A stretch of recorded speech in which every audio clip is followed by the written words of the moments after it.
It's always great to have our friend Wayne McCullough back on. One of the most popular episodes we've done of the year was with himself and Alex. And fashionably late is our Scottish friend. But Wayne, it's great to have you back on. We wish you a happy Christmas. I think Thanksgiving is a bigger event where you guys are, isn't it? But home away from Yeah. home for Christmas. It is home now, Well, isn't it? we've in here. Like the girls have 4 Christmas trees up. Not one, not two, not three, but four. And they love Christmas. Thanksgiving's a big holiday here. It's just a few weeks ago, and we celebrate it because my daughter was born here. But Christmas is still a big holiday for us. Always will be. Well, the critics here, and the headlines here were at one stage was McCullough had highlights in his hair, and now McCullough has a bit of an American twang. And oh my God, Well, the time imagine we had, by what? yeah, I see it. That's what reminded me. By modern day standards, by modern day standards, your headlines were tame compared to what some of them are at these days. Like today, But a lot of the fighters today are just, when I see all like head to head stuff, and it's crazy stuff. When I was sitting the other day watching Hagler versus Leonard and stuff, like all yeah, them type of fights, and they didn't get in each other's face before. You know what I mean? It was just like they respected each other, get in the ring with each other, and fought. They just fought each other. They didn't run. They just whacked each other. And today, the kids, I call them kids because most of them are like Yeah. 27, 28, mm, and they get in these arguments before the fight. What happens if somebody falls over and bangs their head or something, or hurts their hand? Fights off. So why do all that shoving and pushing around? It very rarely happened in my era, but today it's just seemed to be. I think it's more for social media, really. I was going to say, do you think it's more for social media and clicks and likes and kind of It hyping up a is. It fight? is because if they do something like out of the nobody expects, they're going to get thousands of clicks on it. Yeah, and I think but somebody can get hurt. Something can happen to somebody and shoving stuff. yeah. You know, if somebody had shoved me back in then, I'd hit them in the chin. I would have. I Well, wouldn't have listen, went back. I was just about to remind you of driving to half the length of the country to put a certain Mr. Prince Nazim in his place, which was well overdue and long overdue. So, but yeah, there's those. I think you'll get exceptions all the time. I think when the beef is real, when it's a genuine dislike and a genuine between lads, well, it's grand. I mean, you can understand that. But when it's put together for the sake of flinging tables around the place and all that, and I mean, you just have to remember when Tony Ferguson, I mean, a simple accident like him, he was about to fight Khabib, I think, for the third time was it second or third Yeah, time?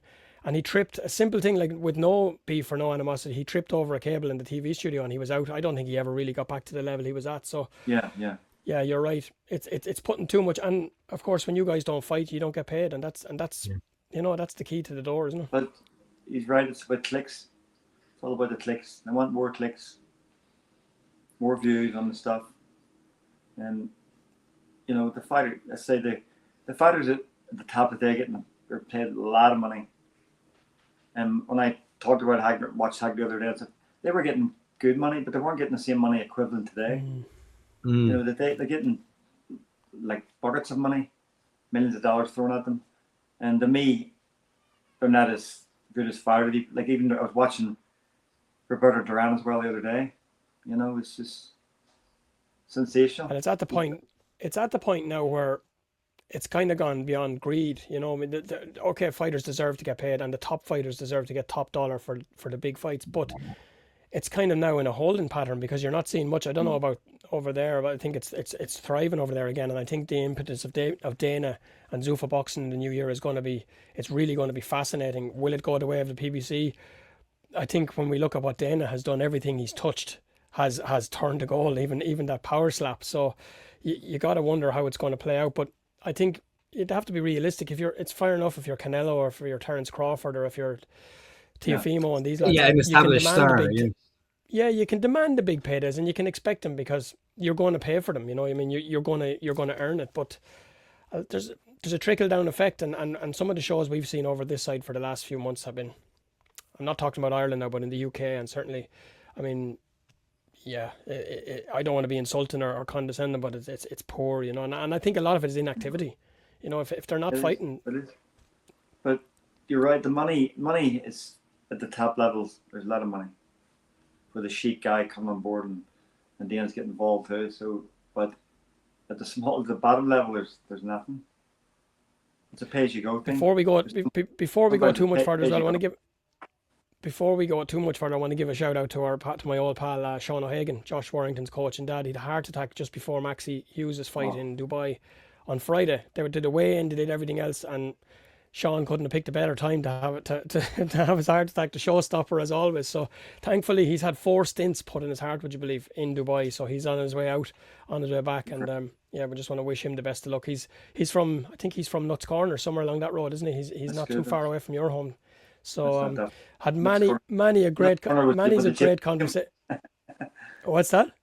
Nuts Corner were usually where the gypsies came from. Yeah, Nuts that's Corner. Tyson Fury was around there, wasn't he? Isn't that where they spent a lot of their time? Yeah, that's what they do. But, The market stuff.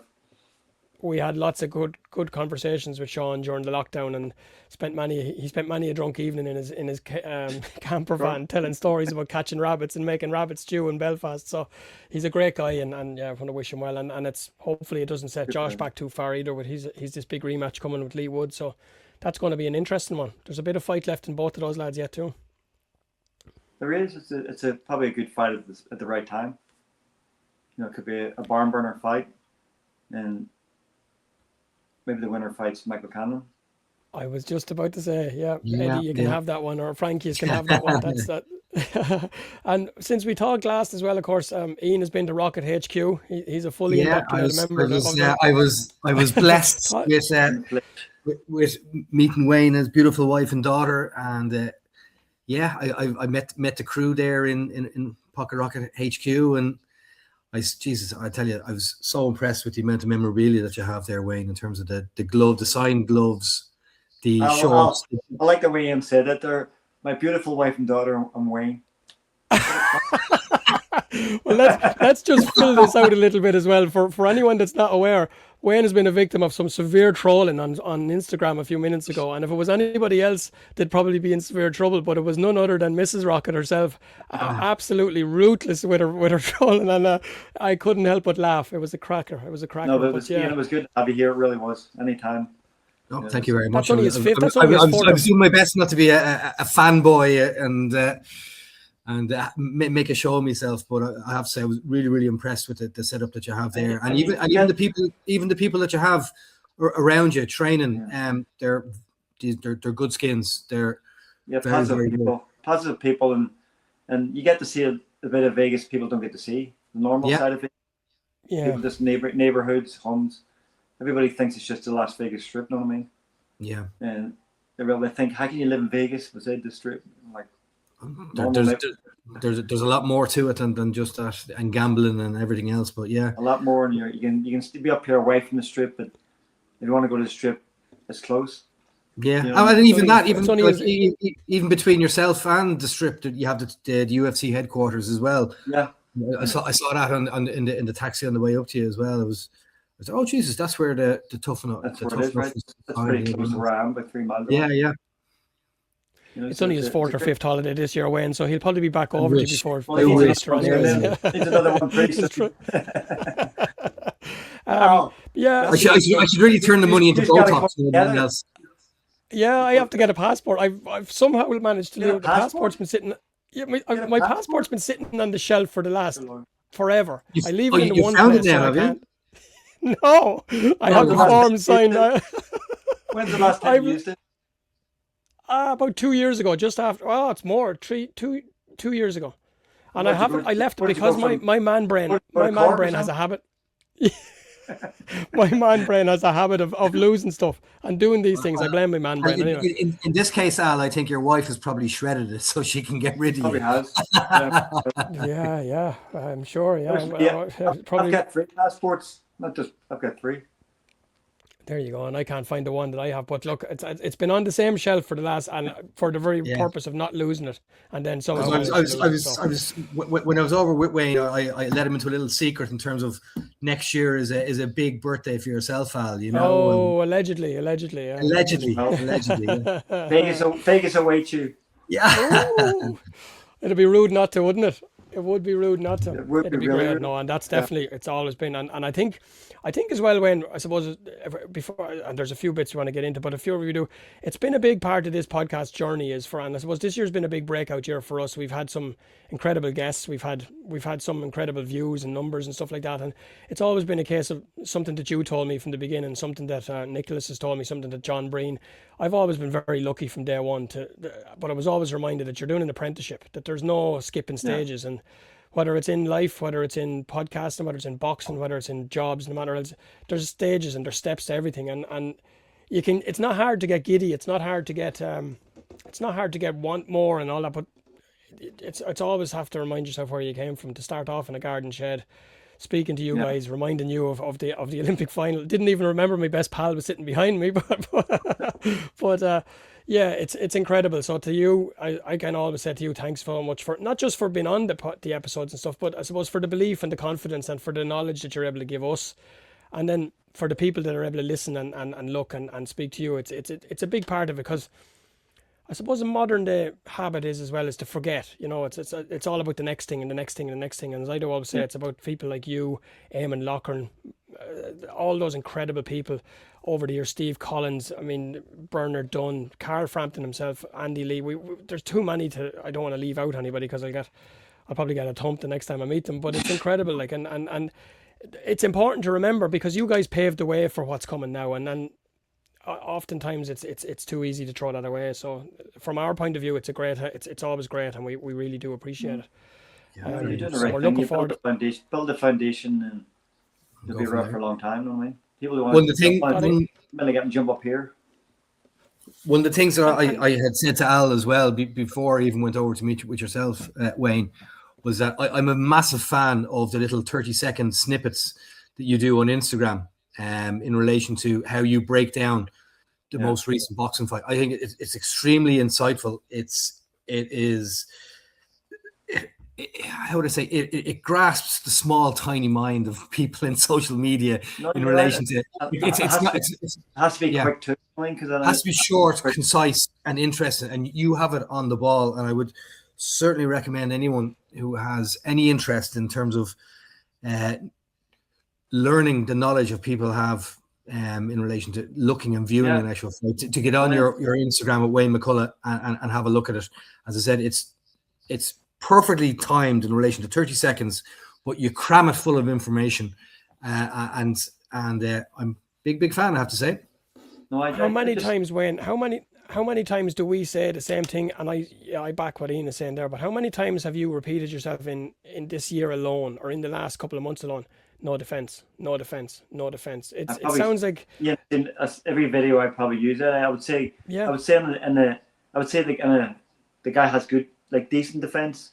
And then I'd say the other guy's walking like he's hit with a jab and he's had no defense. Yeah. So I would actually, use you know what? That was probably the first. You did the review on the Joe Cordina fight, and that was probably the first fight that you said you didn't mention the actual defense. No, pretty solid. It was a good enough. That was a good fight. It was, the tough fight for 12 rounds. I thought Joe won the fight convincingly, but good fight. And he beat the guy in his backyard too. The kid trains out of Vegas. He trains out of Vegas, but he's from Stockton. So when he was a kid who was supposed to go up to here, but he had a few bumps along the road. And the other kid's in like 25 or 26. He's still young. He can come back. Joe is in a position now to get another crack at a belt, and he's pretty good. At that weight class, he's probably stronger and better than me. Him against Kikeji was a great fight. Kikeji beat him, no problems. But upper weight is going to be a big good fight as well. Him and Kikeji again, definitely. Yeah, Anto needs to. I just love for him. I actually messaged him the other night. He was talking about it. I said I'm getting a little bit browned off with Mr. Hearn going to Belfast and dropping his name around the place like he forgets where he's coming from, and maybe that's going to get me in hot water when I apply for my accreditation the next time again. But you need to remember where he comes from. The payday, all these fighters are getting paid, and Anthony deserves to get paid. Exactly. He's the best. And it was smart because he got the belt, so.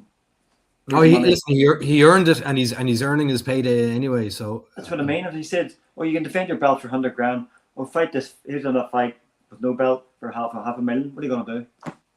You know, he's doing the right thing. Yeah. One of the big stories over the last few weeks, and I'm aware as well, and I'm conscious of your good working relationship with Mauricio and with the WBC, but it's certainly been a week or two of headlines that they probably would rather not have.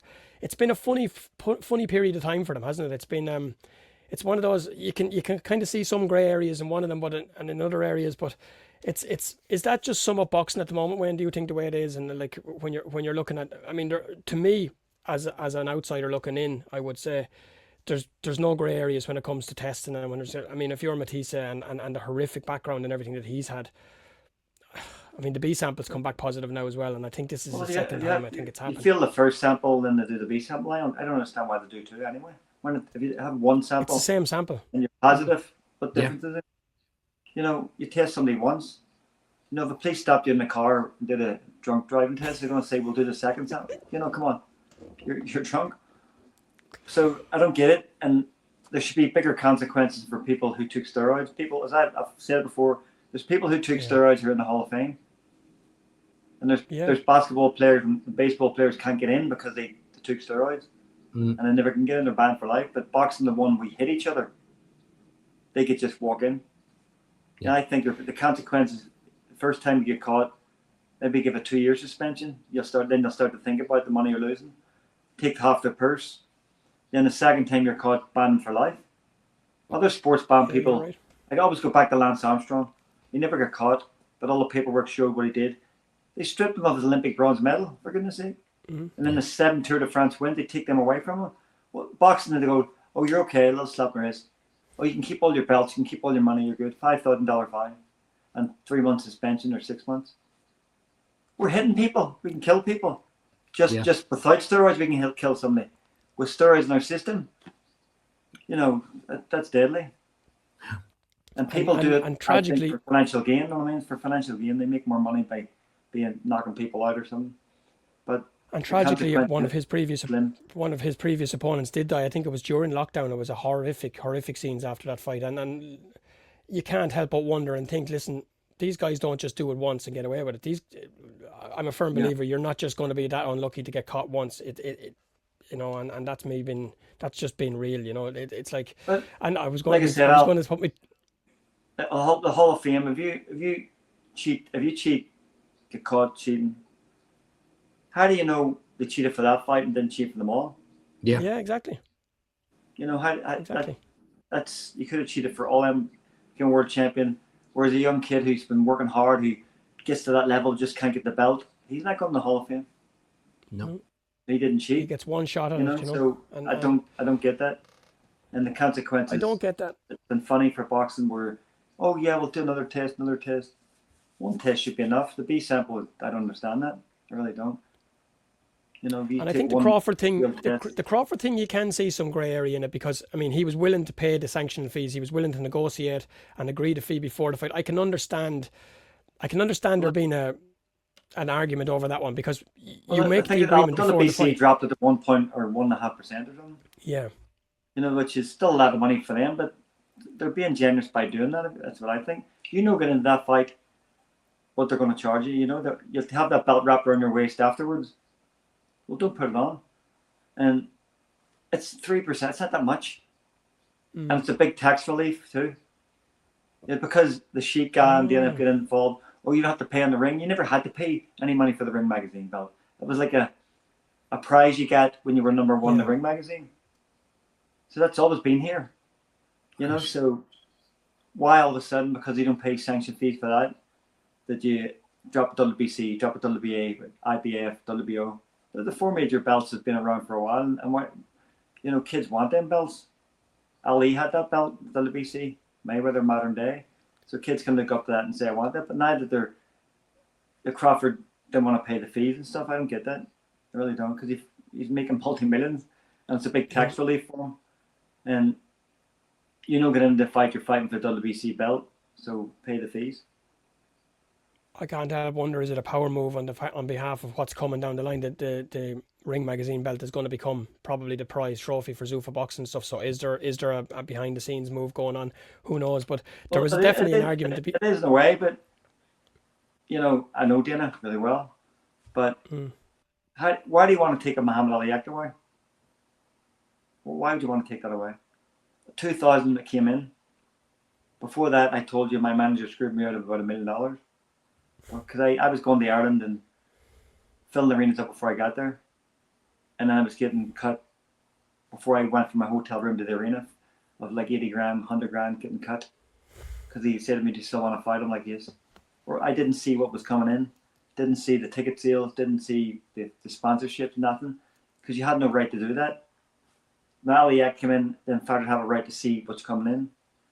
And now if you take it away again, you don't have a right to see what's coming in. So why would you want to come into boxing and fix boxing if you're going to take that away? Yeah. I don't get that part. As a fighter, I don't get that. Promoters probably want it. But why would they want to hide everything they're bringing in?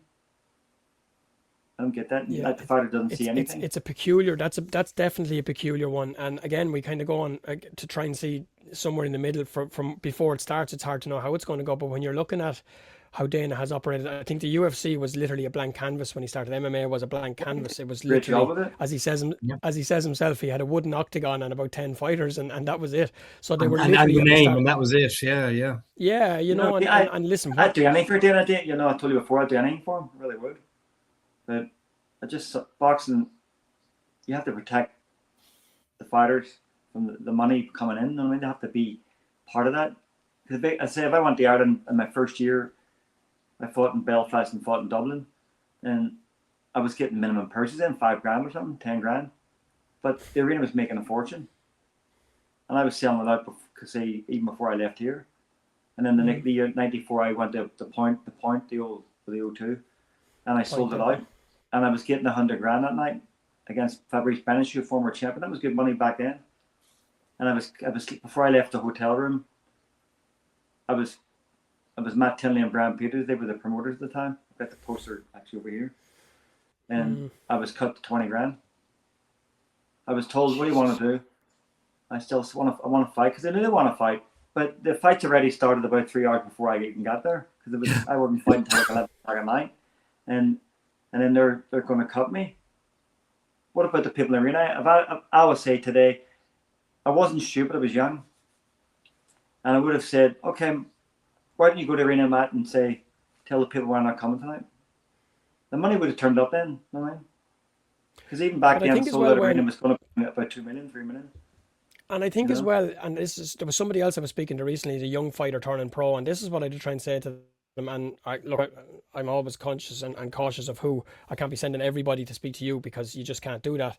But I do try to say it to them. One I spoke to the other day is the advice: make sure you have somebody on your team, if not all of them, but at least somebody on your team that's for you, that doesn't want anything off you, that will fight for you and do everything they can to get the best deal for you, without needing or wanting anything out of it. And I think now more than anything else, and I think I'm right in saying as well, you really got that without any unequivocally when Cheryl took over looking after your career, and they had to fight 2 fights. Then they had to fight you in the ring and Cheryl out of the ring. So, but I had Cheryl, and I had my co-manager Stuart Campbell, a lawyer, and from that day they took over in 1998. I never got screwed out of a penny. But I never got back the money I was owed either. But because the words came out of the mouth of the guy who owed me, I'm past the statute of limitations, the thing about it, which is admitting they owe me the money, but didn't get it. And it was the truth. I was past the statute of limitations, but how can you admit that? It was actually like saying it's like saying I robbed the bank, but I spent all the money. I can't give it back. Yeah, but I try to. Well, my fighters today, I try to advise them to try to fill your own pockets as much as you can. Trying to fill instead of filling somebody else's. And all of them don't listen still. Some of them listen, some don't. And I tell them the stories like that, and they're like, oh, then you start to think about, oh, you lost all that money. I'm like, yes, I could have had that in my pocket. But I was young, just wanted to fight, and the promoter knew that. So what do you want to do? You want to fight? Yeah, okay. Did that a Well, few times. Did that a few times. speaking of the same promoter, we'll dip our toe into this one as well because it's on my WBC list here. Somehow, somewhere along the line, when Chantal and a big shout out to Chantal as well. We've had a great connection with her over the last few weeks and months, and there's big things coming for her in the new year. It's been a bit of a funny year for women's boxing as well, and I don't like calling it women's boxing because it's boxing, but I suppose you have to give it its proper title. But to make a stand the way she did, it's admirable in this day and age. There's not many willing to do it. But by virtue of the same thing, there was the games and as Lennox calls it, the politics as a side of the game that's probably getting worse. But out of hanging around waiting to get the fight with Katie, which I think the dogs on the street knew that fight wasn't going to happen.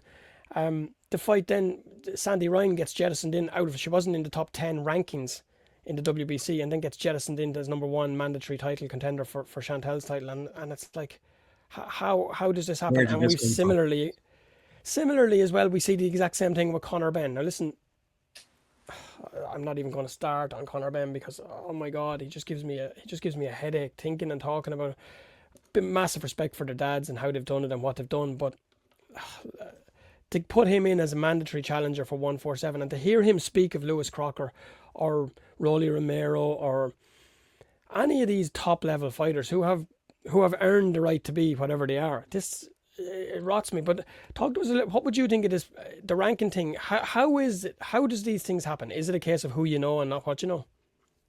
It probably is. You got Ben and Eubank. They've made more money than they'll ever make with no belts, really, no world title fights. So if they wrap it a big fight over here against a champ, they're not going to get the same money they made against each other. No way. They're not.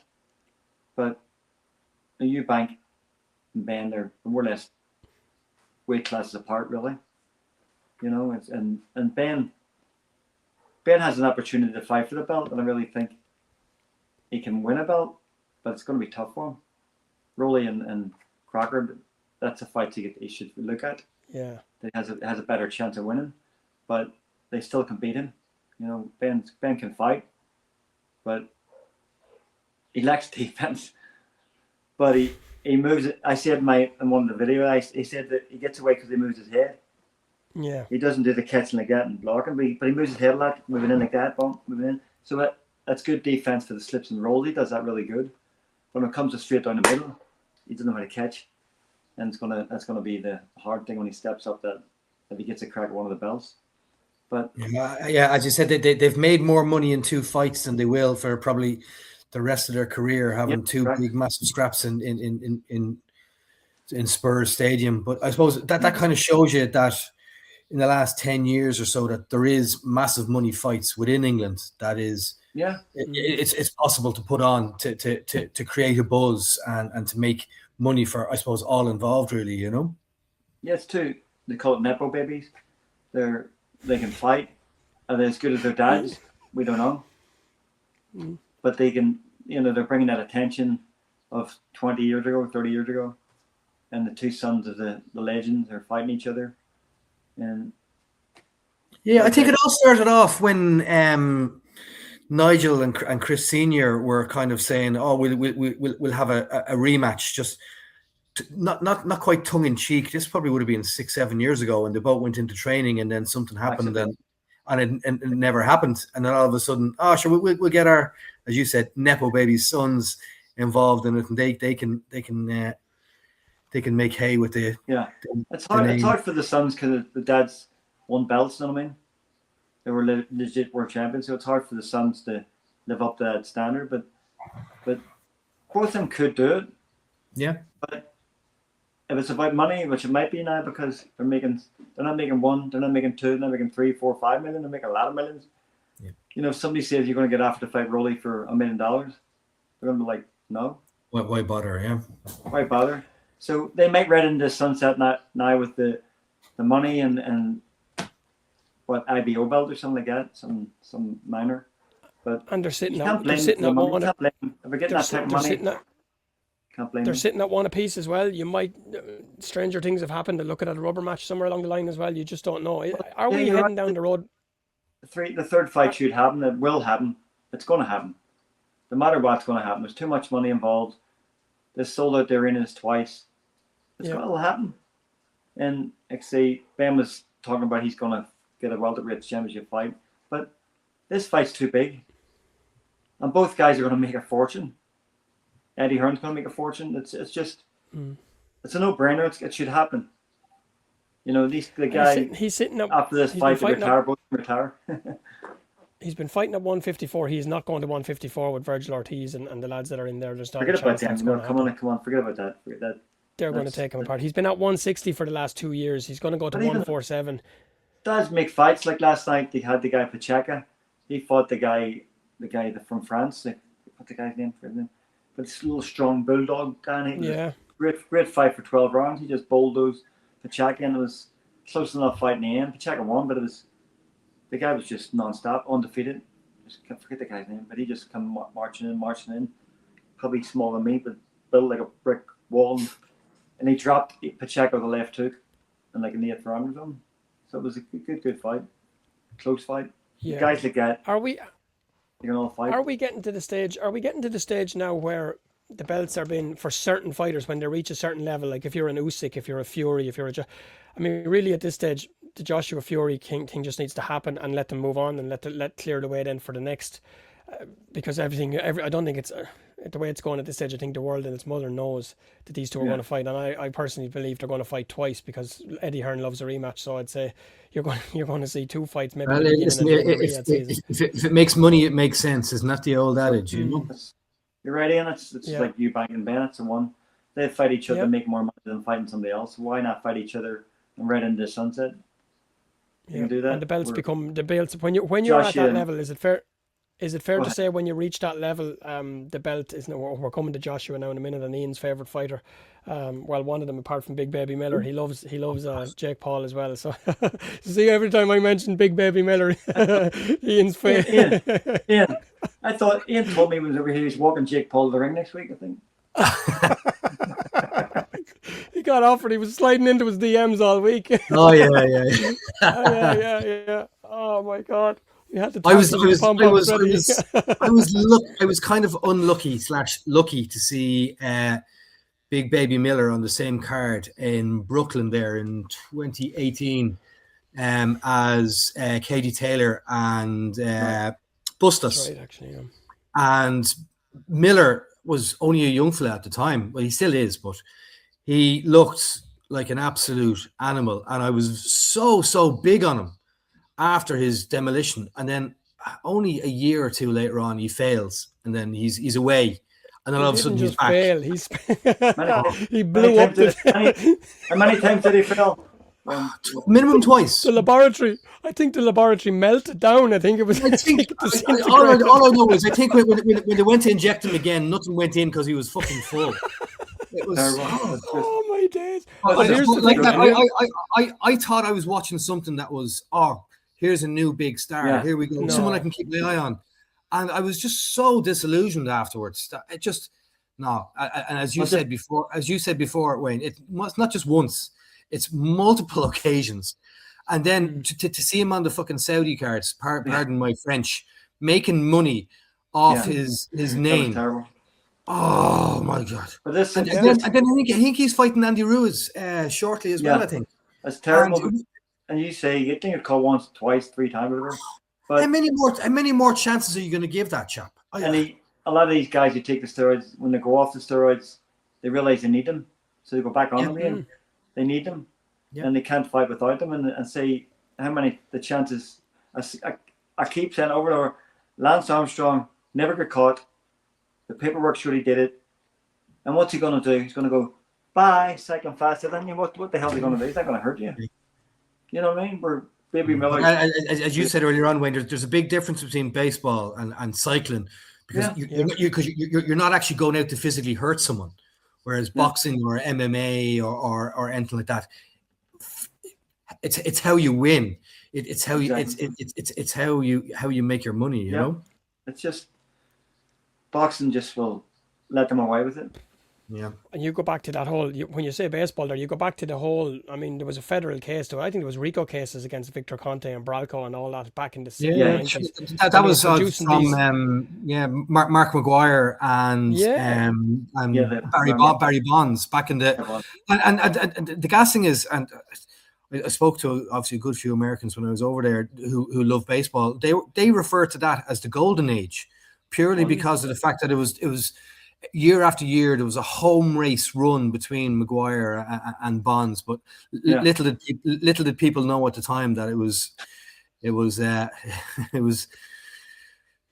on steroids. I think they did know, Ian. I think I remember I listened to some of the because the guy that was involved, what they called him, I can't remember what his name was. He got involved. Dana brought him in to just before they did the deal with the ESPN to clean up the UFC because there was an epidemic of it for a long time. I think you mentioned Lance Armstrong rightly. My heart broke after, because I read those two books and I genuinely did. I bought into that Lance Armstrong story. I brought into it's about the bike or it's not about the bike, and I think when that happened, I think from then on I just became okay, yeah. And when you talk about Baby Miller, when you see a man that size coming forward with an output of 100 shots around, you know what you're seeing. You know what you're seeing. So the people that are involved in looking after our fighters and looking after, we've seen one of our own. We've seen John Cooney last February pass away. We've seen so many people, Patrick Day. We've seen so many of them over the years. It's horrific. You know, it's just not right. And to be walking these fellas into a ring and letting them off the leash and letting them when they've essentially got loaded gloves, you know, it needs to be just strict liability. We can think about steroids all day, but loaded gloves, you know, with bandages or whatever. Luis Fresta was banned for life. Margarita got a slap on the wrist, and then get the 5 money back. Yeah. What you get? And look what's going to happen. Let's watch this, but very closely with Joseph Parker, because listen, I've been a massive Joseph Parker fan over the years. We watched him in close in the National Stadium, and when you know how special that place is, it's special any night. But when you've got somebody at that level, it's important that they conduct. I always say champions are not about belts, they're not about entourages, they're not about titles. Champion is a lifestyle. It's a way, it's a mindset, it's a way. And Joseph Parker was the epitome of a champion that night. The way he behaved, the way he had time. He gave his time to all the young kids. Every single person in the place, and they loved him, and he loved it. It was great to see, and that's important. It is important. If you're a world champion, you got to represent. But let's see how this thing goes, because it's strict liability. I don't like thinking about it. I don't like believing it. But facts are facts. It was in his system, and now we've had a scenario 4 years ago where Liam Cameron, who was less of a profile, less known fighter, minute traces of cocaine in his body, and he got a 4-year ban. With Parker, is cocaine? Is it a performance enhancing drug? Is it going to help you in a fight? Probably not. Masking, is it? So maybe I'm not making an excuse for anybody. Maybe he has a problem. Yeah. Maybe he could have a coke problem, it's addiction, and maybe he needs help with that. Never mind, and sit out of the ring for a while just to cope with the getting clean. I've seen my doctor die on a deathbed at 45, overdose. Yeah. You know, so I suppose it's like the old adage as well. People would ask, well, is weed or marijuana an enhancing drug? It isn't. You're not going to, it's legal here now, but you're not going to go in the ring loaded up in weed or drink alcohol and be drunken in the ring. Yeah. Is it going to help your performance? It's not going to help your performance, but is cocaine going to help your performance? I don't know. But if it's on the ban list, then you shouldn't do it. It is, yeah. But if you have a problem with it, addiction, I suppose I don't know. I would hope that he doesn't have a problem or an issue with it, because obviously he's an extremely young family as well. But if he does, he's probably in the right place in relation to Tyson Fury, who was able to turn his life around as well. So, hopefully he might be able to get to the help that Tyson got as well. You know, it was a bizarre scenario because he passed the test the day before, and then the day of the fight, the test was taken, and he failed the test. So, whatever the case may be, I think the B sample will come back again. We'll see what happens there. Is it contamination, as you say? Is it an issue? Is there some sort of mask? Is there something going on? I don't know, but it's just, you would hope, I would hope, because boxing at this stage, especially with the big ones, we don't. There's enough of it going on, you know, and they can't be making. They just can't be giving them clean passes. There's too much steroid in boxing and MMA. Yeah, there is. There's too many rewards and there's not enough punishment. There's not enough risk. I mean, the risk is you get a slap on the wrist, you get a 6-month ban, and you get away with it. And as you said, I mean, Albert, if the consequences are bigger for the first time, yeah, and the second time you're banned for life, there'd be a lot more people not doing them. Yeah, well, it's as I said, like if they get a 6-month ban, it's absolutely nothing, because all they do is to go away on social media and they'll plot their return and goad fights and keep themselves in the actual public spotlight instead of serving their time and fucking off, basically, for the want of a better word. That's what Canelo did. Canelo went and got an operation on his elbow, which he was going to have done anyways. Spent the 6 months rehabbing and recuperating and going straight back in, I think, to the second. It was Mexican beef. So was it? I'm a Canelo fan. Was it Huey Fury? Was it Huey Fury that got done for wild boar or something? Tyson, was it Tyson? I thought it was his brother. Wild boar. That's like saying that, you know, because you're a gypsy, you eat wild boar. Doesn't make sense. I think if you're starving, they forgot to cut the balls. What was that story? They forgot to cut the balls off the wild boar and when they slaughtered it, and then they ate it, and it was. I think the message has been. Talk about steroids. When somebody gets caught for steroids, they always say, "Oh, I didn't know what I was taking. I didn't know what I was taking." This day and age, you can just go on your phone and say, "What do you give me? Oh, you give me this that put in. Oh, that's some of the banned substances." Yeah. You know, so you don't take it. Don't put it. And they also have the. Weight Watchers even has that type of a thing. You know, so it's. So I didn't know what you give me. I didn't know what it was. It was TNT. It was going to blow people up, but I don't know what it was. They also have the benefit of TUE, haven't they? The therapeutic use exemption, so they can list everything they're putting in their system. They can list it beforehand. So, look, I just hope, whatever the case may be, it needs to get. We'll probably never get it black and white, but it needs to get as close to black and white when it comes to people's lives. There'll never be. Of course, because there's too much money to be made insofar as you're right, and there's people. As long as people consider that the anabolic steroids or whatever performance enhancing, it is what it says it is. It's there to give them the edge over the next person. It is in the Olympics, stuff like that. They give people a comment like, "Oh, Ian, I can give you this. This is going to make you feel like superhuman." Then you try it. You're like, "Oh, I need this. I need it," and then they need it, and then there's just people. Say the people coming and giving them the steroids, the ones that need to be found out who they are, because they're always trying to be a step ahead of the testing. Of course, and they probably always will be, because of the fact that chemists are so bloody smart in relation to the chemical compounds, and as I said, the testers are always playing catch up. Yeah, it's not going to change. If you people out. If you look at how Lance Armstrong was able to get away with it 20 years ago, imagine how advanced it's become now. That program that Icarus that came out on Netflix, that was the way the Russians were able to do it, was state sponsored. But it was the Russians, and it was the Eastern Germans as well. It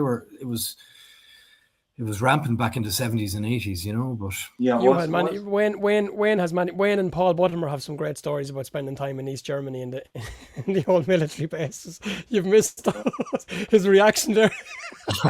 He'd take a fight with Morales again before he go back to East Germany.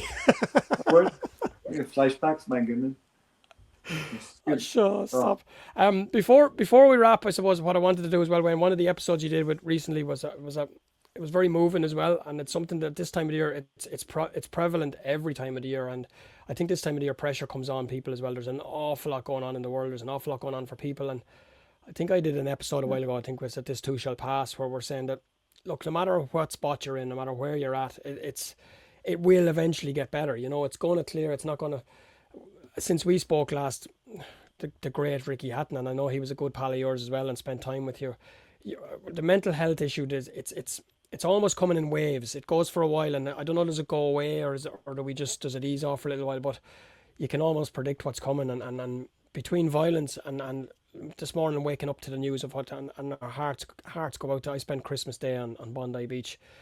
It's a long time ago now, but to see that going on, it's horrendous, and our thoughts and our and those news headlines listen, I know you have to inform people and you have to tell people, but the 24-hour rolling news where they wake up, it's on the news, it's on the telly, it's on your phone, it's in your emails, it's everywhere. And if your mental disposition is not in a good place, it's going to eat away. But particularly for fighters, and you had some great times with Ricky. Ricky spent time with you preparing for a couple of his fights, didn't he?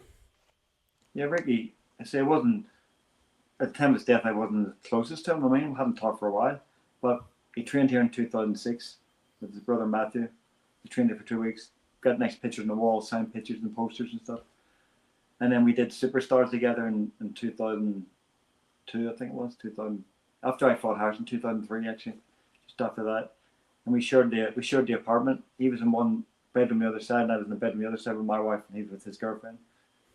But Ricky was the type of guy that I was going for a run before I started the Superstar show, and he was coming back from the night before. That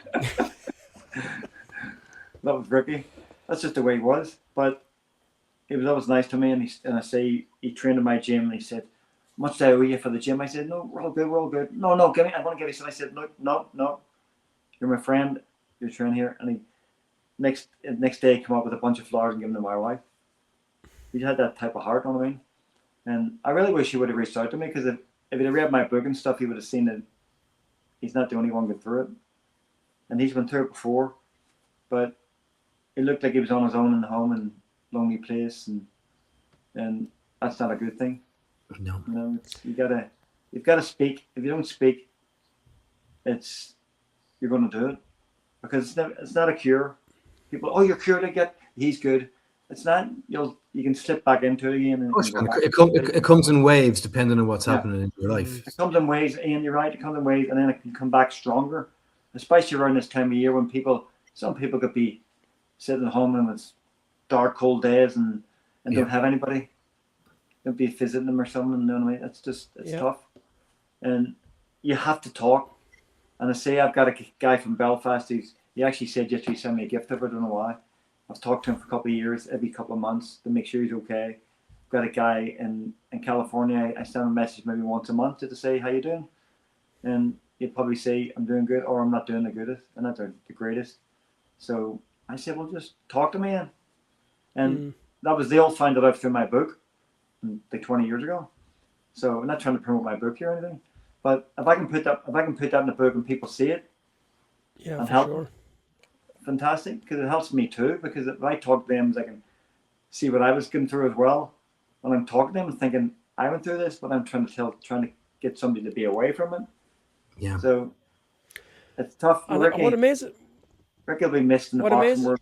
Ricky missed in the, it's just horrible. He's the young guy. What amazes me, Wayne, is that people still now, with everything we know, we've come so far, and in Ireland, my God, in Ireland, so for so long, there's things that's just, you don't talk about that. You're suffering with your nerves, and I thought we had come to a point where we come so far, and then we stop or man up or stuff like that, And I think what we need to realize, people now still have a habit of looking at why would they do that? Why they have this and they have that, and he has all that money, and as Ian rightly said, it comes in waves, doesn't it?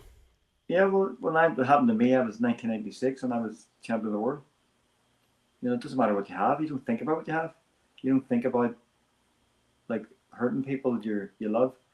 You just get to the point where you slip so far into it that you you can do it. And then, as I said before, when you know you can do something, is the scariest part, because you're going to do it.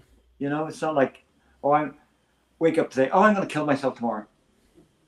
You're not going to do that, because it takes little steps to get to that point. You're not going to say, I'm depressed today, I'm going to kill myself tomorrow. Yeah. Like that. I've been around a certain amount of depressed people, all right, and it is, as you say there, it's baby steps, and those baby steps bring you to a decision where you realize, well, I can end all of this, and as I said, it's not necessarily a big life-changing situation that has happened to bring someone to that place. It can be, as they say, the straw that breaks the camel's back, and it could be something very, very minor. Yeah. But Something that put you that just twist your mind for that second and put you right to the point where you're like, okay, I'm doing it. And Ricky must have went to that point, and I really, really wish he'd have just reached out to me. I really do. But it was meant to happen for him. It's horrible. It's horrible. And I think the main message from all of this is, it doesn't matter whether you're Wayne McCullough, world champion. It doesn't matter whether you're Ricky Hatton, multiple world champion. It doesn't matter whether you're a pop star, whether you're a multimillionaire, or whether you're a guy who sweeps the streets. It sneaks up on everybody, and there's different times. And you're so right. You're so right. The relief that people get from speaking, from just saying, no, do you know what? I'm not. This is, and even just to be able to say it, and for it sounds like a cliche, but it's a breath of fresh air. It really is. It's when you're trying to get your second wind when you're for a run, and you can't get that, and then you get that final breath, and it's like, yeah, it does. And then you keep doing it. You have to speak to the right people, because you could say that you could come to me and say, oh, Wayne, I'm feeling again. I'm like, don't be stupid. You're fine. There's nothing wrong with you. Yeah, you heard exactly. That before. Man up. We're like, that's the wrong people. And that could drive somebody further down. You know what I mean? You just got to talk to the right person. Like, okay, talk to me. Tell me what's the matter. Just tell me. You want somebody who's just going to listen to you and just say, okay, just speak. And sometimes you speak, it helps you. Yeah. Oh, it's not sometimes. I guarantee you, it does help. Absolutely. At least most people don't have anybody to talk to, because they'll say, Ian, what are you talking about? That's stupid. Who does that stuff? You've heard that before, no man? Yeah. Well, they're the wrong people. The amount of messages we get here, and it's incredible. And this is, I say the same again, I don't feel entitled or qualified in any way, shape or form, but some of the reactions we get to our discussions and the little pieces we put in the stories, there's many's a time, and I'm a big soft ass anyway at the best of times, so there's many's a time you'd read these messages and I'd have tears in my eyes. I'm at the age now where I'm comfortable enough. If I know I'm crying, I'm going to cry, whether I'm happy, sad or indifferent. It depends what I watched a program the other night, a film the other night about a guy with Tourette's, and man, at least twice. I'm only admitting to twice, but yeah, at least twice we had incidents where the emotions go. But I think that's, if you can get yourself to that point, comfortable enough to be able to say, no, I'm not. If you can get to that point where there's happy, sad, or in the middle somewhere, and to be able to just show it, well, I think that's when you've got a good, I won't say you're ever going to have a control of it, but as it goes without saying, anyone that ever needs to speak, or anyone in any way, shape or form, reach out. Right. Just reach out. If you're depressed, get the right person to talk to. Yeah. And don't stop until you get that right person. When you talk to it, you'll come through it. You're not cured. It's not a cure. You're not going to be cured. You're going to have it's a lifetime battle. You're not going to be cured. Ricky went through it years ago, and look what happened. Probably 15, 20 years later. It's heartbreaking, and he's. I have to say, I'm delighted that this conversation is happening, because we're coming to that time of year where we see so much stuff on social media that everyone is playing happy families, but in the background there can be an awful lot of darkness in people's lives, either loneliness or other things going on. And as I said, I would completely agree with you, Wayne, insofar as I would urge people to talk about it, but talk about it to possibly the best friend, or someone who's not going to dismiss you. Someone who will listen and won't judge, and will maybe just put their arm around you and say, listen, do you know what? Things are bad, but we can make them better, you know? Yes, that's the right person to talk to. The person who's going to say that, just talk to me. Whatever's on your head, we can get through this. And if you don't get that right person the first time, don't. If you can get yourself to the place where you need to speak and you're able to speak, and you don't get that right, don't stop. Go to the next one, find the next one, and find the next one, because it's important. It is important. But that's important. To finish on a positive. In Ireland, we have a couple of different places that people can actually contact. Pieta House is one, and the Samaritans is another, and they give fantastic non-judgmental support to anyone who's feeling like they're on the actual knife edge. And as I said, talking is the first step of mending, shall we say? Yeah. Not fixing, because you're never going to, because Yeah, as you said, it is a lifelong battle. The word you just used there, judgmental. That's what we don't want. We want somebody to judge us. We just want somebody to listen to us. Yeah. But if they start judging you, then you're going to be driven deeper into it. Exactly. And that's a good place to have, or you can just go there. And I think what we'll do is we'll put the links. We'll put the links for both of those, for what it's worth, for what we can do our little bit. If it helps one, or if it helps, this time of we'll year, put the links in. Big time of year where people, because it is a tough time of year. It's a happy time for most people, and we're lucky to have people around us. But there's a lot of older people, there's a lot of ill people, there's a lot of people with family issues and everything going on. So yeah, on their own. So look, to finish on a high, I suppose. And again, it's been great catching up. There's so many things we can cover and everything else. But to look back on the year, that it's probably been more about the moment. It's been more about the big fights than the activity. Is that becoming an issue, do you think, Wayne, from what because you're on the coal face of it now, but then we're comparing, you don't see that, because I think for what we're learning, America is just as busy as ever. Boxing's really on a bit of a resurgence over there now, isn't it? Well, Las Vegas was always known as the boxing capital of the world. And I was looking at an old, actually, promoter who was doing fights here back in like the 70s and 80s. They were doing fight cards every week. Week after week. You go into the like box track and see where they were doing events and stuff. And then they do maybe one big fight every 2 or 3 months. It's like Caesar's Palace and stuff. But they were doing fight card every single week. HBO. And now in Vegas, I didn't remember the last one was. Probably the big one at the stadium. You know, you don't have any small shows anymore. Have maybe 2 or 3 big shows a year. Boxing in Las Vegas is dying away. They used to have cards every single, like the Orleans Hotel, which is not too far from here. They had one card a month back 10, 15 years ago. That's gone. You know, the Bally's Hotel now, the Horseshoe, that used to have fight cards. You know, the Virgin Hotel was having fight cards up actually through the pandemic as well. Top rank. But that's gone too. And now without the big fights, Canelo's big fight in May went to Saudi Arabia.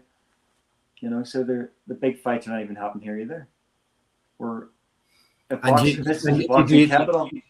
you think that's because maybe the UFC has kind of taken over Las Vegas in relation to that?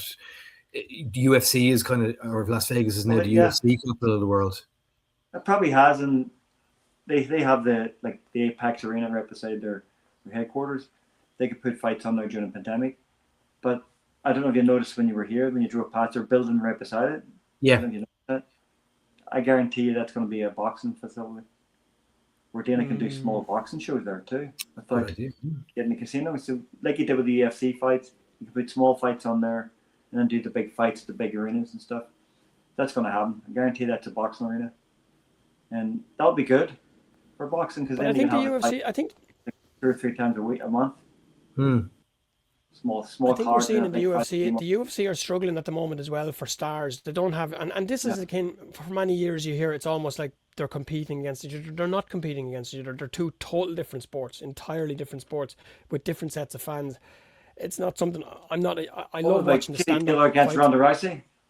Yeah, well, that's not going to happen. I don't think that's going to happen. I think we have a bit of an inside. We have a bit of an inside track. I'll give you a shout afterwards. I'll let you know what's happening. But from what we can gather, yeah, that seems to be just a test in the water thing. But I think as well we're looking at the UFC as a transition phase, because they don't have the massive pit. They've lost Conor. They've lost John Jones. They've lost Nunes. They've lost a lot of them. They're building. They're in the middle of building their next wave. And I think boxing went through that same stage. We've got them now. We've got Teofimo. We've got Haney.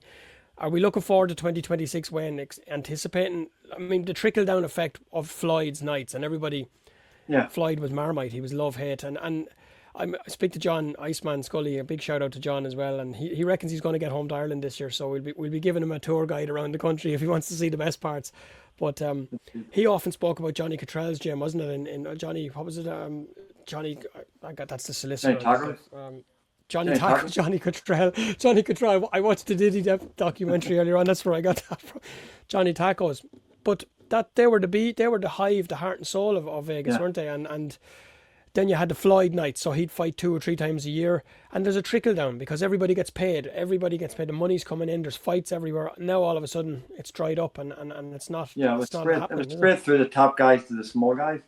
They were getting money, and now the big guys get money, and here it's like struggling. Guys are have to work a day job to get it to train full time. Don't have to. I haven't got the money to. I have to have a job. If no job, they couldn't be a pro fighter. Then they offer him a fight. Here's $1,000. You're like, what's that for? Your training expense? Believe me, it's some of the offers I've had the last few weeks is ridiculous. What was the colonel? The colonel said about Elvis. Yeah, but the offer he got to bring Elvis to America. What are you going to give him, boy? They never travel the world, but it'll Yeah. come along. I think boxing will.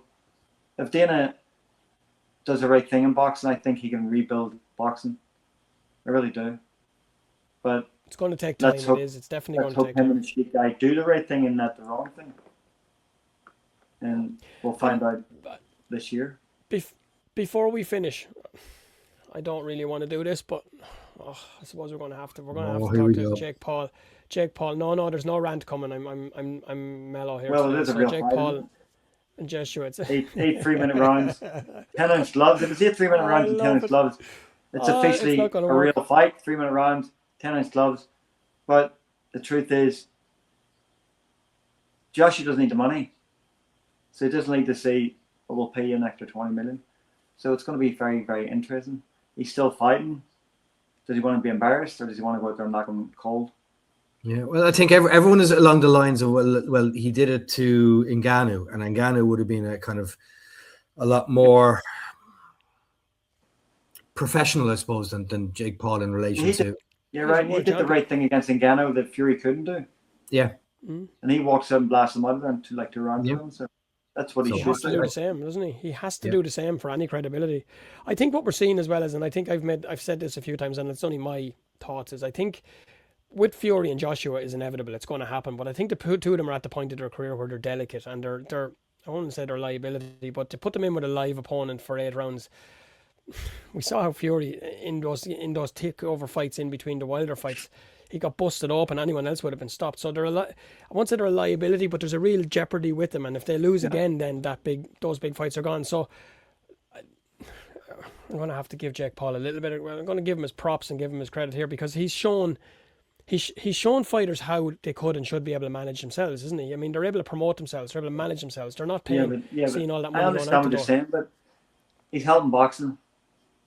But does he know does he know my fighters are trying to pay to get a fight? You know, I bet he doesn't know that. The fighters are trying to be on the card, but it's going to cost you $5,000 just to be on the card. You have to pay to be on the card. That should be illegal. But it's happening. Does Jake Paul know that's happening? Guarantee he doesn't. Well, at the moment, what he's doing is he's signing world champions, he's signing top talent, and I think what they'll do is they'll legitimize some of his fights. So by putting those on his card, he keeps his brand building as well, and he's done. Yeah, he's smart. He's a smart kid, very clever. No, well, that's exactly what he did when he fought Tyson and had Katie Taylor Serrano on the undercard. As we said in a previous podcast, that legitimized that whole card, basically. It did. You know? It did. Definitely, you're 100%. And that's what he's doing. Yeah. He brings the fights on the card with him. You know, he brings more attention to the boxing because I just think that the audience he's bringing to the boxing, the type of audience, if he goes to something else, they'll jump ship. Yeah, they'll jump it. Yeah.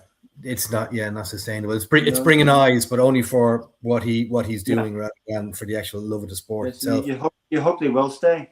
Yeah, but I don't think so. What are you hoping for in 2026, Wayne? In terms of yourself or boxing, or if you had a magic wand, what would you like to see happen next year? I would love my fighters to be signed up, of course, but I would just like boxing to be the type of sport that any kid wants to go to, you know, from a young age, and not be favoritism. There's a lot of favoritism in the sport. No, you're not with that promoter, you're not getting on the card, this, that, and the other. Like, why not put them like smaller fights? There was 10 fights in the card, they put them on the bottom of the card or something. Give everybody a chance, because some young kids who don't go to the Olympics, who don't go to the World Championships, they're turning pro. Nobody's going to sign them as them. Why not just try to put them kids on the card and see what they're like first?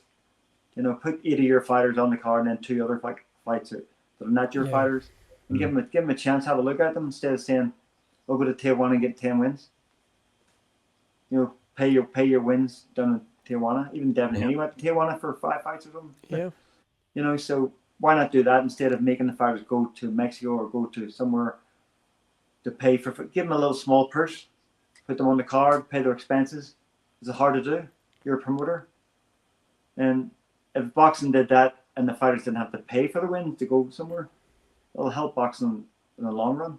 Yeah. In the future. And you were saying earlier on, all right, that Sean and Matthew Tyndall are doing a bit of sparring during the week with Top Rank. So Top Rank kid, he signed up with him, and Sean had a great spar together. Kid didn't know what to do with him. Sean was, I call him. I did christen Sean the other day. I don't know if you've seen it. They have Inouye and you have Benavides, who the monsters.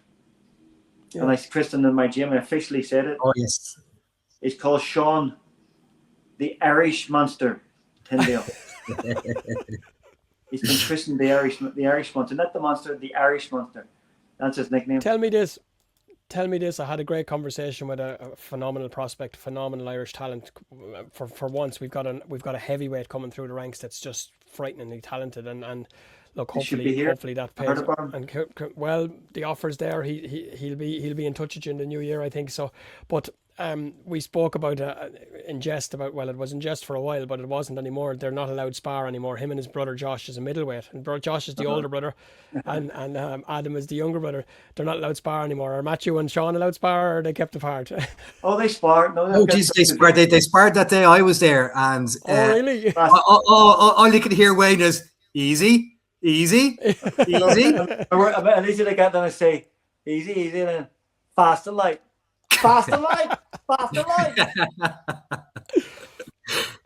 Because with all siblings, there is the sibling rivalry, all right, and then you have. They're always my brother and me wars too. It's just normal, but with them when they spar, I've calmed them down a little bit. I just say, just work on your technique. Don't worry about hitting hard, just technique. And it does. Maybe the next round will go to hand, but I just put them in for a round and could take them out and put somebody else in. I can see that when they leave your gym and go to cycle home, Wayne, I can see that there's actually in my mind that the two of them are actually racing against each other to get home first, to have the bragging rights against each other. They do that, but the good thing is they really do have good support for each other. You know, you have that little bit of race, but they have each other's back that way. You know. They want it, both can make it. Definitely both can make it. If one didn't make it, there's no jealousy, you know what I mean? But I understand what you're talking about. I did speak to them briefly, and they are absolutely loving life there with yourself. Oh, they're lovely fellas as well. You know what it is? They're learning so much, and the apartment they're in is around the corner, and they're just staying there. But Fernando Vargas is there too, Junior. But they spend a lot of time here just training, learning, training. No, like from what I can see, they're absolutely fantastic kids, and I don't mean kids and being disrespectful. But no, they're a credit to them. They're kids to me because I'm 47 years of age nearly, but they're so willing. They're so willing to give, and even when they were sparring with the rest of the people in the gym, there was no liberties taken. They were looking to improve the others as they were looking to. That's why they're here. They're here to get better and have got better. And you know, hopefully in the future they'll be here like full time where they have to go back and forward. You know what I mean? Once they get the visa and stuff, they'll be good, and they want to do things right. Yeah, you know what I mean? And they're humble. They're proper. They're what I would say. Full time. They're what I would say as well, and a throwback time to all that to proper Irish and old-fashioned Irish people. They've got manners. I mean, you talk to Matthew, he's so polite. Sean's the same. They're almost apologetic. You know what I mean? They're so nice, but that changes. I've known them since they were kids, and they've been trying to get here like through the pandemic and stuff. But you don't see the difference until you're here.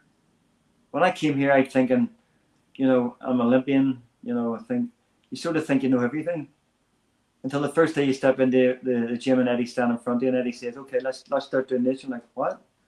And then you realize you don't know everything. And then you're like, why did I was never taught that before? You know, it's just because people over there don't teach it. Nicholas Cruz teaches it.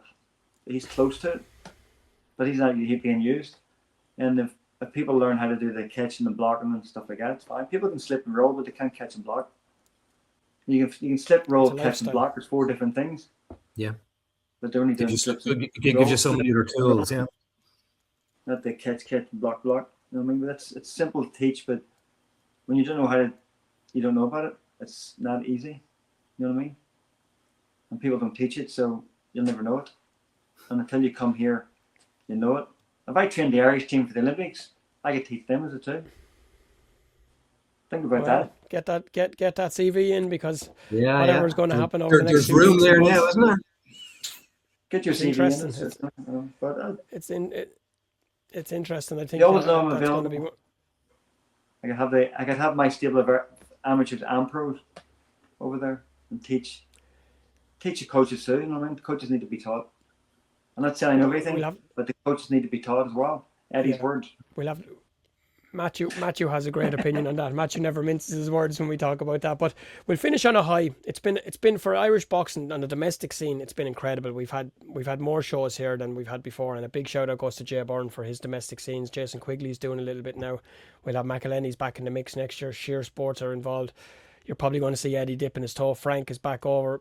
For your own hometown, Wayne, it's starting to be a re-emergence, hasn't it? We've seen Anton Kakachi light the place up. He's a proper old-fashioned Belfast fighter. Sean McComb is at the precipice now of he's at the stage. I mean, he beat Barboza in a way that nobody else could. Nobody, and we've Lewis Crocker. What's coming behind him? The good days are coming back again, aren't they? It's important to fill in behind them and grow that talent behind them as well. It's good to see North and South, the pros coming through and, you know, putting more shows on. Need to put more shows on around the country. Smaller shows and then a big show maybe 2 or 3 times a year as well. And just like Vegas, if they can do that, they can build it up and get the next generation coming through. And foremost to that, we'll be hoping to follow, as with our old pal Ryan O'Rourke coming through at the 140 division. We're hoping to see, no doubt it'll be the breakout year for the 2 Tyndalls as well. What a story that'll be, because as I said, you've known them since they were kids. Their dad, their family, the people around them, Jimmy Halpin, Paul Griffin, what a cocoon to have around them, what a group of people. That'll be a story for everybody to tell and to share. It'll be enjoyable. So hopefully all will go well for them. But when for you, for this time of the year, the old habits die hard. There won't be overindulged and there won't be too much turkey, or there won't be too much. It'll be out for a run on Christmas Day, will it? I might go out there and just put my shorts on and just sit in the backyard or something. Of course. Here we go again. That roof needs to be done. The temperature here's been, this week it's been probably 22, 23. It's been beautiful. Of course. It's usually a bit cold this time of year, but it's been like, that's how. But I remember sometimes at Christmas Day you could be out sitting in the backyard. That's how nice it was. Nice. I was trying to explain to Alex earlier on. This time of year when it's about 10 degrees warmer, it's okay. It's in July when it's 10 degrees warmer, you're like, what the hell? Yeah. You know, but this time of year it's beautiful. It's not too hot. And when you were over, it wasn't too bad. No, it was lovely. It was 18, 19 when I was over there with you, and it was lovely and pleasant, and it wasn't draining in terms of training or going for a run or anything like that. It was perfect weather for doing anything, really, you know. I'm not showing off or anything, but everybody have a good year, good Christmas, and I prefer the sun better than the rain. I was trying to explain to Alex Arthur, and I don't know what happened to Alex. He must have. Where's Alex? He must have. Alex, mate, we just have an excuse now to bring you on your own. He must have fallen asleep or something, or maybe the lads beat him up in sparring. I don't know what happened, I'll text him later. What we'll do is, I was trying to explain to him, sorry, about the story that Wayne will always be an advocate for Ireland. He'll always say that it's the greatest place on earth, but it needs to be a roof. But if there was a roof over it, and it's a joke at this stage, this roof won't get done, because at the moment it'll probably be flown clean off with the gusts and the force and everything else. But no, as I said, Wayne, from our point of view, it's great to have you on. We wish you and Cheryl and Winona and everything. And it's been a great year for Winona as well, for the YMAC. Put her link in below as well. She's had an incredible year, I just what's he saying? He'll come on now when we're finished. I said, why did you not come on the podcast? Macklin must have knocked him out. He beat him up. He's only had a surgery on his hand as well. I saw he had something done with his hand so recently. So, but maybe look, we'll catch up with him eventually. But yeah, for you guys, it's been an incredible year, hasn't it? Winona's had a big year. She's had an incredible. She's been singing the anthem, taking the anthem around the country, and it's getting better. It's going from bigger and better each time. Well, she built her foundation, you know what I mean? And the foundation has been laid since she was a kid. She didn't start singing last week, you know what I mean? She's been singing since she was a young kid, you know, in front of people. since 8, 9, 10 years old. In Vegas, she was singing in front of people back in the day. And of course, Westlife and stuff. And then the anthem now, she's being booked in a year in advance now for anthems. Brilliant. And Can she you just sing? loves to do it. And she's going to, like, she's pursued her singing as well, like, going to bring an album out or something. But the anthem singing just took off. Yeah. And she loves it. Incredible. And can, You know what I mean? She's a where does she true- get the talent? Real Where does she get Yankee Doodle Dandy. So is it you or Cheryl has the singing, or is it coming from the family, or is it just it's herself? Is it something she's nurtured from the day one? Did you ask Paul Griffin, Michael Cruth about the karaoke nights? Oh, there's an episode in itself. It was so bad. We cleared the room. Oh my God, really? My wife, Cheryl was a singer back. She could sing. She used to sing in church back in the day, but really couldn't sing in front anyway. But I did walk. She wrote a song about me called "Look at His Life" back in 2004 in California, down in Pachanga, and I walked out to it. She recorded it, and I Wow. walked out to that song. My wife. Lovely. Nobody knows that, but everybody was You got like, it here "That first." sounds familiar. That sounds familiar." No, Win. No, my wife, she's got a good voice, but my daughter's she got the drive, she's got the voice, and loves it, and doesn't take anything for granted. You know what I mean? she does it the right way too. She does it in a classy way. She has her own. She's not selling her soul. She's dignified. She's proper. Oh, She's she'll not humble. sell her And soul. she's, She wouldn't. She could do a lot more No. social media and sell her soul. She's not going to do that. yeah. No, she's not, and that's refreshing as well. But from our point of view, Wayne, as I said, it's been always great. It is great. It's great to be friends. It's great to be in contact with you regularly. Your advice and your guidance and your insight as well is always brilliant. Thanks, Al. And I know Thanks, Ian. our Thank you. episodes here are always Both with days you in Las guys. Vegas next year. Absolutely.